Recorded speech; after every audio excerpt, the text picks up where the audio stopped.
All right, today we're going to take a page out of Miss Dula Peep's book. Let's talk about the F word.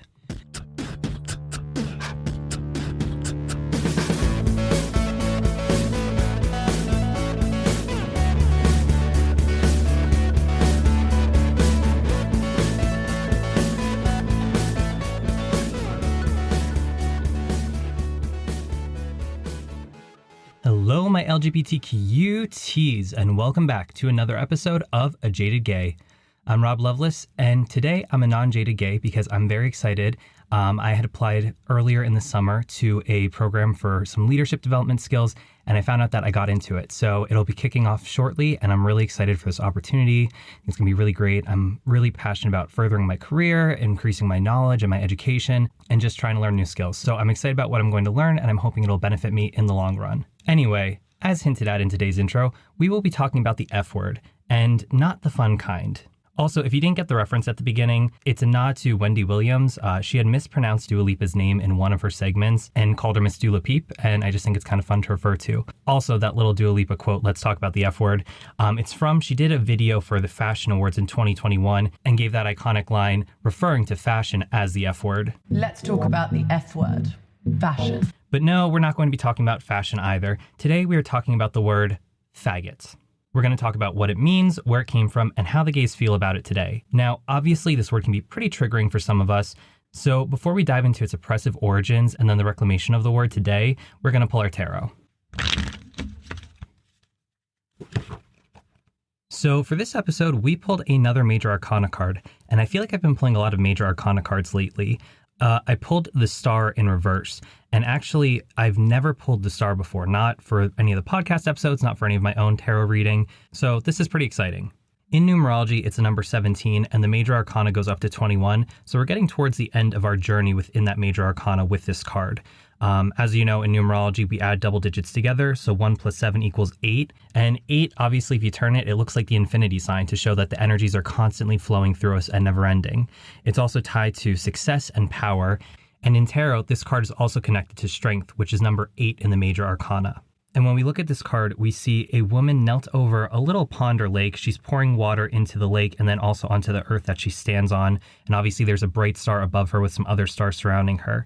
And so really this card is really tying to the feminine energy, asking us to meditate and reflect. Because if you think about it, we're seeing right in here the water element. She has 1 foot in the water, 1 foot on the earth, and then she's pouring the water into the lake and then also onto the earth.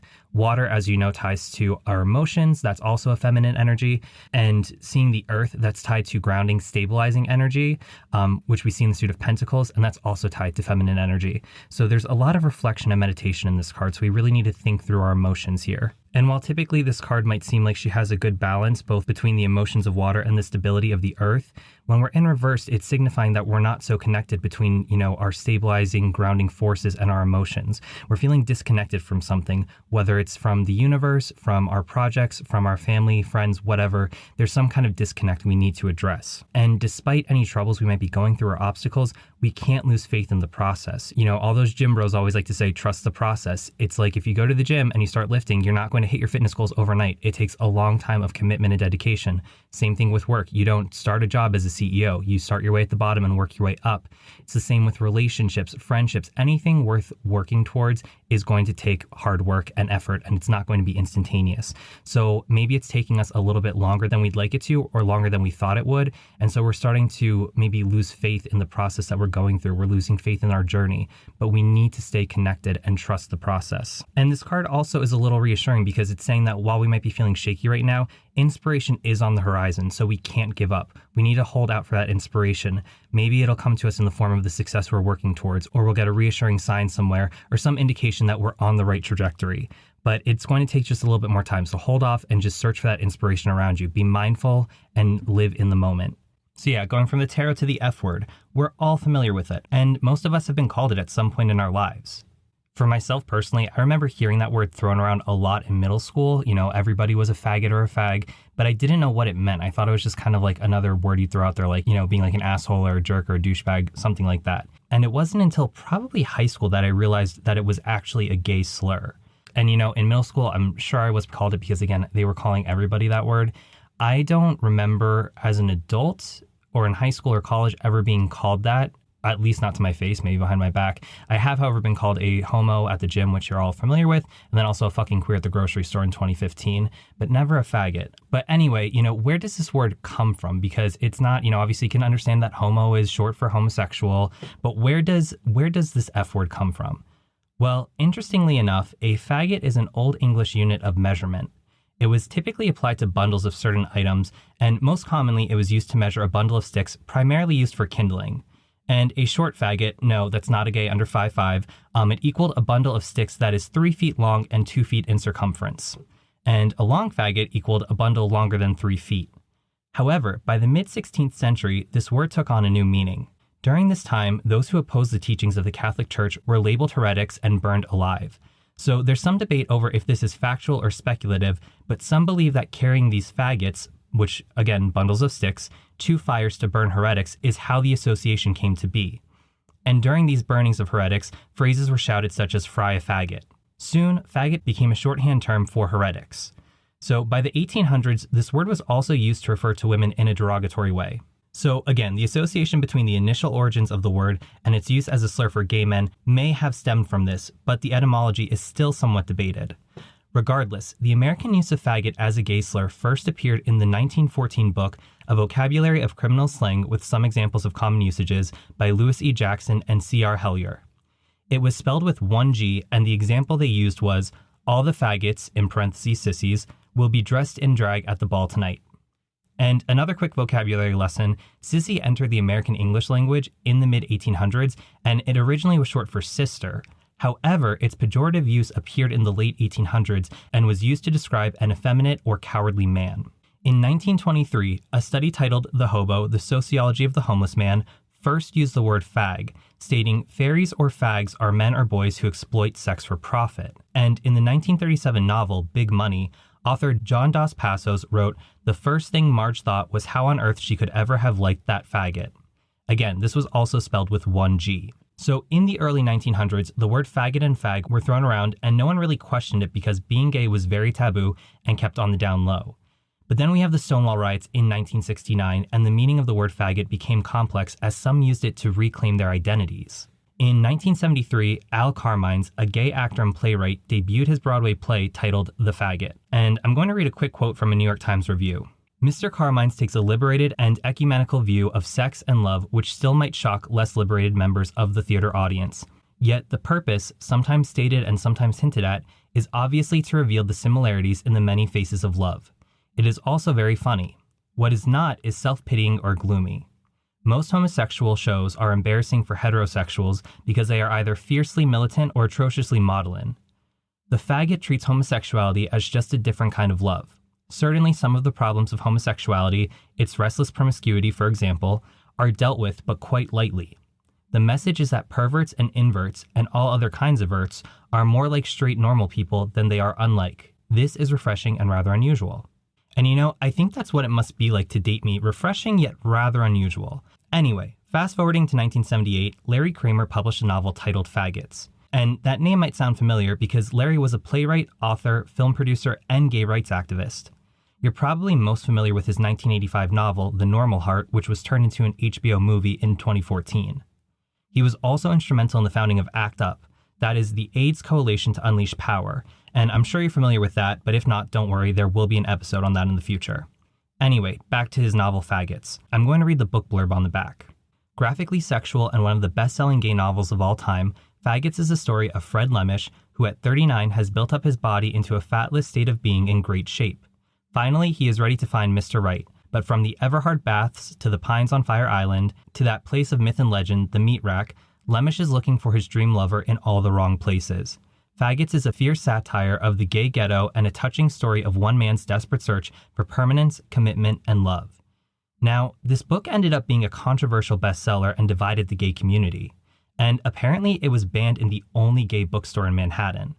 And being a satirical novel, I think that the title can be interpreted either as condemning gay men who tend to be promiscuous, so he's using faggots as a slur.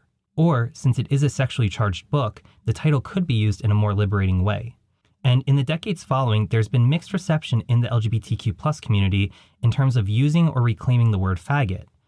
Now, I found a really interesting GQ article from 2015 titled "Reclaiming the Word Faggot is a Tricky Business." And here's a quote that really jumped out at me. "There's precedent in reclamation of language, of course. Queer was once a term used as a means of othering sexual minorities to categorize us as social aberrations. It has since been reclaimed by the community as a celebration of our differences, carving out a whole area of academic study and providing a handy, single-syllable catch-all descriptor for anyone who lands somewhere on the LGBTQIA+ continuum. Can the same be done with faggot?" In 2017, Alexander Shaves published an article in The Advocate taking a look at words the queer community has reclaimed. For faggot, he states, "Fag is a term some submissive guys in kink and BDSM call themselves, guys who are into degradation scenes and or forced feminization and seek sadistic alpha tops. Outside kink, faggot is the ultimate fuck you to the hetero establishment, a term used by queer men who celebrate their sex and take a politicized, anti-assimilationist approach to queer identity. We like the protest parts of our history. We're ready when the right comes for us, because it will." He states that faggot is also the most offensive anti-gay slur in history. Gay men have died with that word ringing in their ears. It's controversial to reclaim a word that feels painful to so many people. Now, interestingly, in this article, Shaves gave a case for and against reclaiming the word. So the case for it: faggot is a word fueled by anger, AIDS, and the queer scene of the 90s. If reclaiming slurs is a way of fighting oppression, giving power to faggot is a battle cry. And the case against it? Some say faggot is equivalent to the most offensive racial slurs. If a hetero person called me a faggot, I'd respond with the same fury that we deem appropriate when racial slurs drop on the playing field or celebrities are recorded saying them. Public apologies are issued for racial slurs and public images are smeared. It's a sign of progress that we've come to a time when faggot is treated similarly. Now, queer sex columnist Dan Savage asserts that this word once scared gay men, but now reclaiming it, it kind of indicates that I'm not scared of you anymore or this word. Also, in a 2020 opinion piece in The Guardian, Andre Wheeler said, "We're in a moment when feminized male queerness, aka what stereotypically gets labeled as faggotry, has found greater acceptance and representation in popular culture. Still, others in the community disagree with using the word because of the negative connotations it brings and is actually a subtle form of homophobia."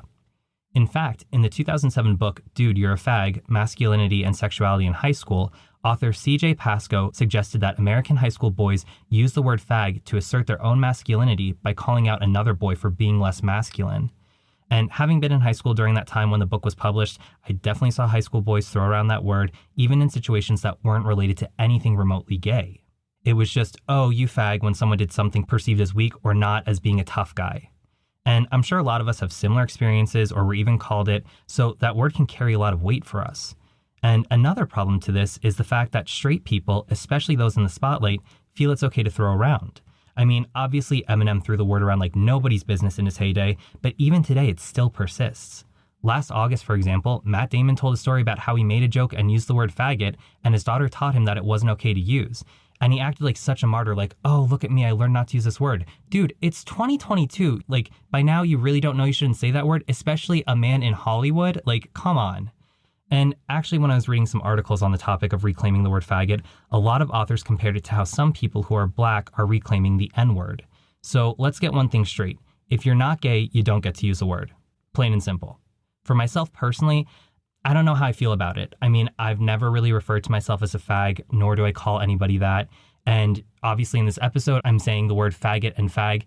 And in this context of speaking it, it doesn't really bother me. I'm not feeling triggered by it. But I don't know if this is something that I want to add to my vernacular, because obviously it does come from an oppressive place. However, I do understand why people are reclaiming it and taking power back over the word that was once used to oppress them. Because like the article said, it is the ultimate fuck you to straight people. So, I'm really interested in hearing from you on your thoughts. If this is a word you want to use in your vernacular, or if this is something that you think should not be said and is still a subtle form of homophobia. So please, reach out to me on Instagram, Twitter, TikTok, whatever. Let me know what your thoughts are on the word. But at the end of the day, I think what's really important is that however you feel about it, it's important to be respectful of others' comforts in the community, meaning if you're comfortable using that word, it doesn't mean that somebody else is, so you shouldn't just refer to anybody in the community as that word. And, as we talked about in the tarot, the star indicates that, we're on a journey, but we might be lacking the progress and feeling frustrated. And we kind of are looking for inspiration on what the next step is. And obviously that can be applied to our personal lives, but in the scope of today's episode topic, I think this is kind of a gray area and maybe somewhat of an obstacle. we have progressed such a far way. And obviously the F word, it was used as a slur for so long and used to oppress people and condemn people. But we're at a point today where some are reclaiming it and trying to take back the power it once held over them. And so I can really see it both ways. But in terms of our community's path forward, we're kind of at a bit of a crossroads where, we have some saying this is still a form of homophobia, don't say it, while others are saying we're taking away its power and we're strengthening ourselves as a community. So again, I don't think there's necessarily a clear answer on this. I think it's up to the individual within the community. Again, if you're straight, you don't get to say that word ever. But, as we relate it to the tarot, I think it just goes back to being respectful of one another. Understand what comforts you have and what triggers you may have. And don't just assume that because you're comfortable with the word, somebody else is comfortable with it too. Because at the end of the day, we are one community, but we are all very different people and have had different experiences as gay men. So your experience is not necessarily the same as somebody else's. So yeah, there it is. Anyway, thanks again for listening. I hope you found this episode interesting. I know I did because, again, really wasn't sure where the etymology of the word came from.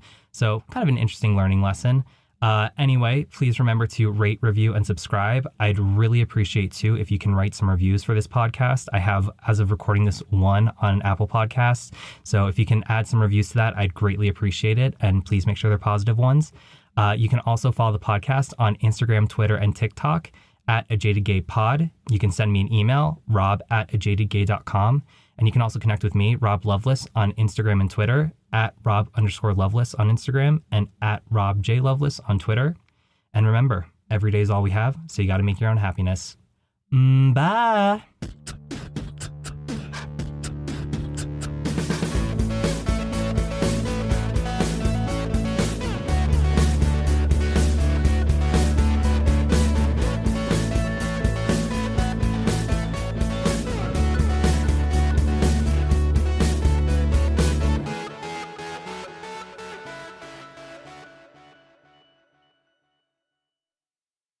Mr. Carmines takes a liberated and economical view of sex and love.